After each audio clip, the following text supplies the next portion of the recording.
आम्ही म्हणून डोंबिवलीला सगळ्यात शेवटचा शो ठेवलाय. मला असं कळलं की शील फाटायला गेलेला माणूस परत येत नाही.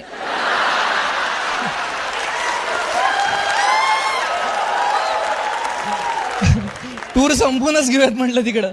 काय बेकार खड्डे. मी काय म्हणतो, तिथे येणार आहे का मेट्रो बिट्रो येणार आहे काही डोंबिवलीला? येणार आहे. त्यांना म्हणू खणू बिणू नका, 2 पावसाळे थांबा, अंडरग्राऊंड बांधता येईल तुम्हाला.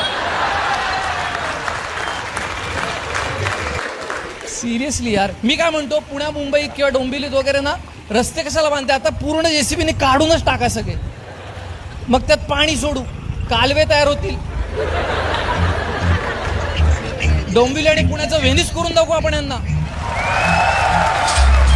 ही पोस्ट आत्ताच मी बघितलेली आहे.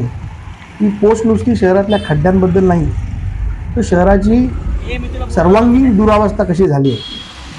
म्हणजे रस्ते, खड्डे, इन्फ्रास्ट्रक्चरचा अभाव, लोकांना होणारा त्रास, शाळेतल्या मुलांना होणारा त्रास, या सर्वावरती वाच्यता केली आहे. मला आनंद होतो की पुण्यातनं एखादा माणूस येऊन डोंबिवलीच्या समस्यांवर बोलतो, पण डोंबिवलीकर अजून बोलत नाही. हे कुठेतरी दुर्दैवी आम्हालाही वाटतं. आता कुठेतरी वेळ आलेली आहे. आता सर्व डोंबिवलीकरांनी याच्यावर आवाज उठवणं गरजेचं आहे.